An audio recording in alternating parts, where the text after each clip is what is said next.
Hey guys, welcome back to the United Star. The Southampton game is up here, and we're here to preview the game with Sid. Thanks for joining us, Sid. Sid, we're playing Southampton. We have a history against them, with Comeback they know Kings.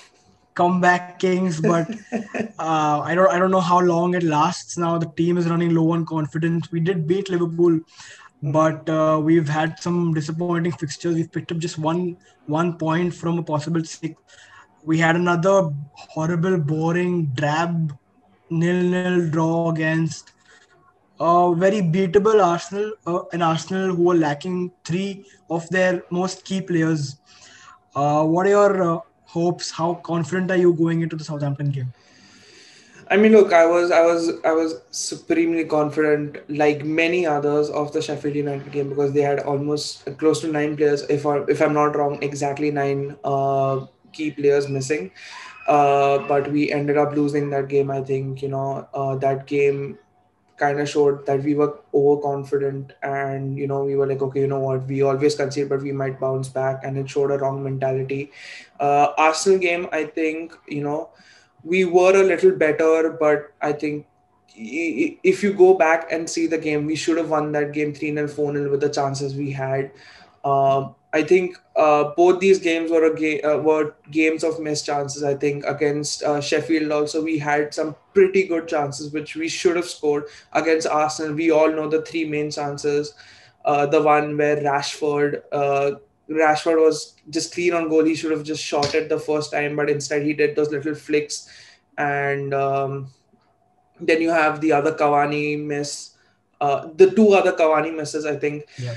Um I think Southampton, you said we are low on confidence, but I don't think Southampton are high on confidence either because of their last 5 games, they've won one. Um, if I'm not wrong, they've won one, drawn one, and lost their last. They've lost against. Did they lose against Leicester? Yeah, they lost against Leicester. They won Yeah. against Liverpool, definitely. And there was another game they lost. I really can't remember which one. And I think the others they drew. So they aren't on high confidence either. I think, obviously these two Arsenal and Sheffield games must have dampened the confidence, but it's all about, can we keep our head up and move forward with that? I think from the Southampton game onwards, every game is a test of whether we can keep our head held high because you know what, we are still in a title race. We are just 4 points behind Man City. Man City have, Spurs and Liverpool and all next. They can all drop points.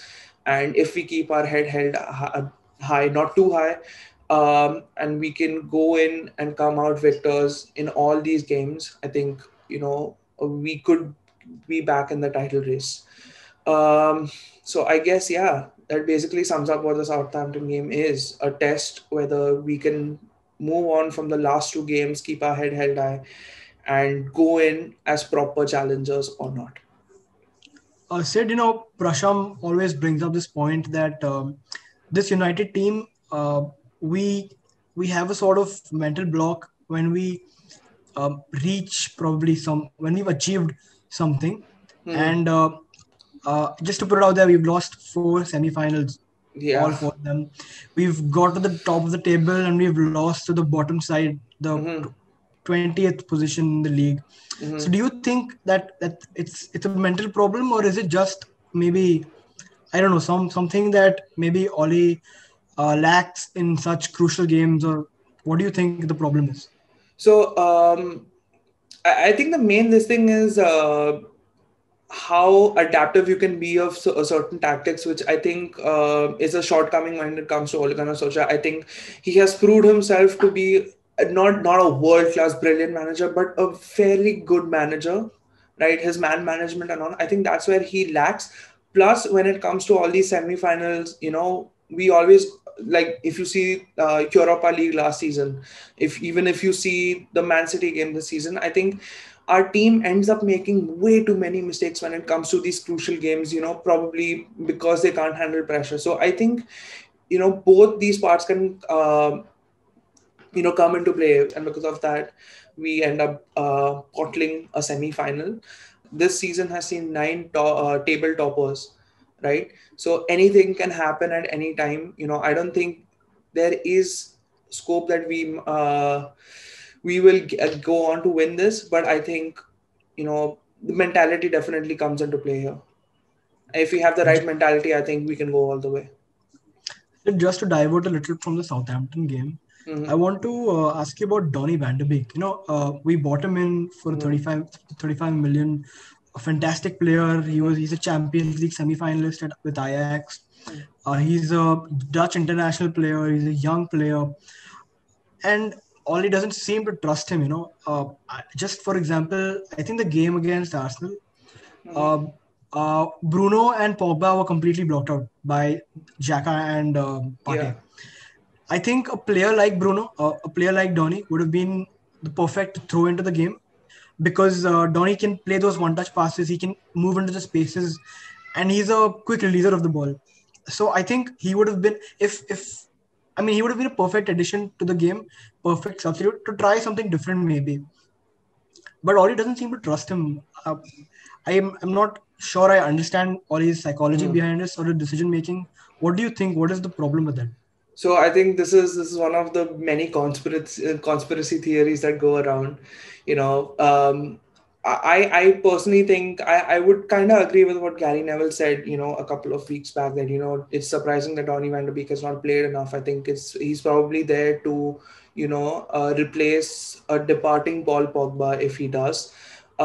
Yesterday, during the Arsenal game, even I was shocked that, when McTominay came off, he brought Anthony Martial on. I think had he brought Donny van de Beek on, I think we would have seen a much better United side.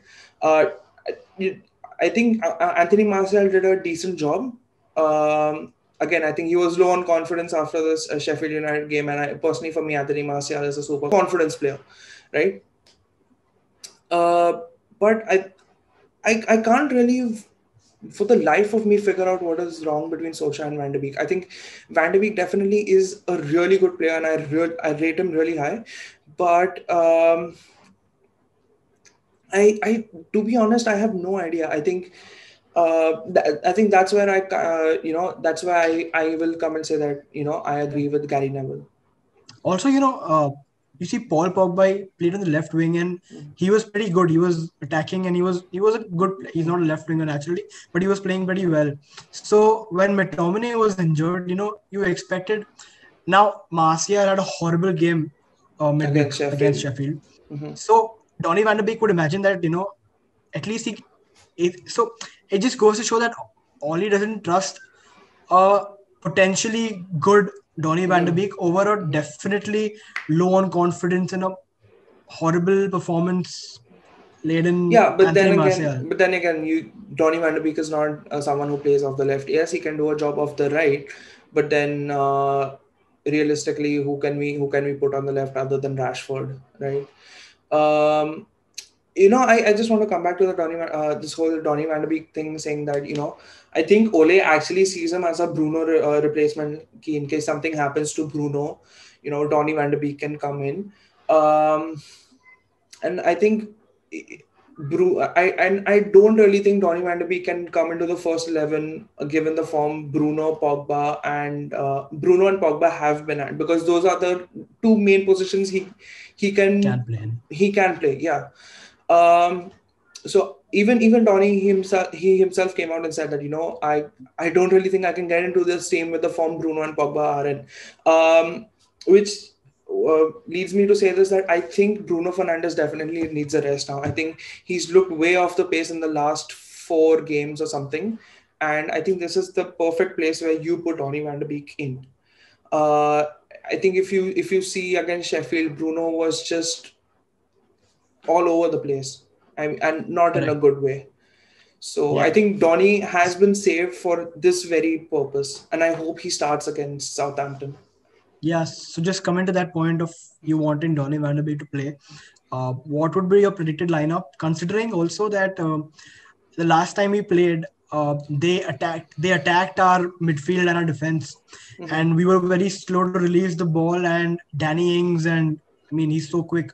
He attacked that. So maybe an Eric Bailly would be preferred over Vittel Lindelof. But Yeah. I mean, I don't see that happening because Oli doesn't trust him again. I mean, in the Premier League. So, what do you think? What is your predicted lineup? I mean, I kind of agree with Ole here, when it comes to Eric Bailly, because we all know you can literally put a fragile mark on him. He has bones made of glass. He's a really good defender, but he's super fragile. Um, can I just like go with my predicted 11 here? Yeah, sure. So I would basically put David De Gea in goal. Um, if I were there, I would definitely have a partnership of Maguire and Bailly, because if you see, Maguire looks much better when he plays with Bailly compared to Lindelof. Certain people may disagree, but I think Harry Maguire looks much better when he's paired with Eric Bailly. I think Luke Shaw definitely on the left, Aaron Wan-Bissaka on the right. I would probably play a diamond. I would have McFred, uh, Pogba, and Van de Beek. I would love to see Bruno getting a rest. And my front two would be Cavani and Rashford. I think that's the way to go for this Right. game. So you go for a diamond. And also, I want to point out that last time we played them, Paul Pogba wasn't the Paul Pogba he is right now.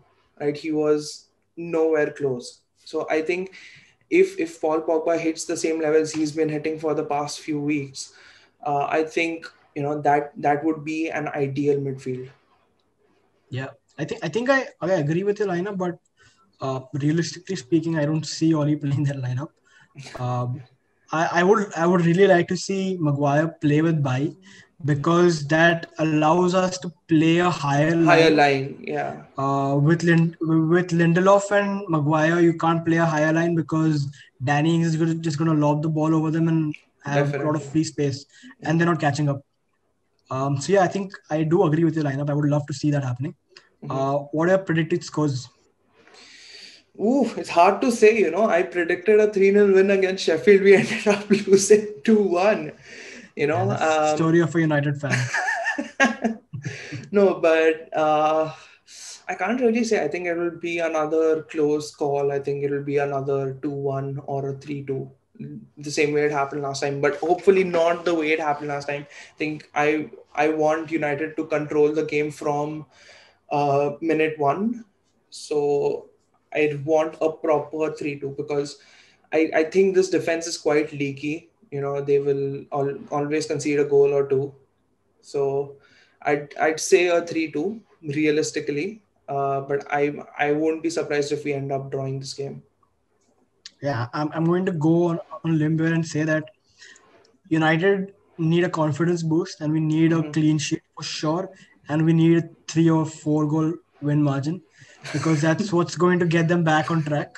I'm going to go for a minimum 3-0. You can shoot me if you want. I don't think that's gonna happen. It's definitely not gonna happen. Yeah, I mean, I hope that happens.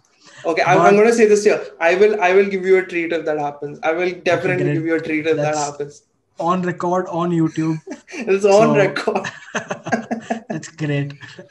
That's all we have for you guys. We hope United bounce back and we get the win, we get the clean sheet, and we'll see you for the post-match. And that's all we have for you. Thanks for joining us.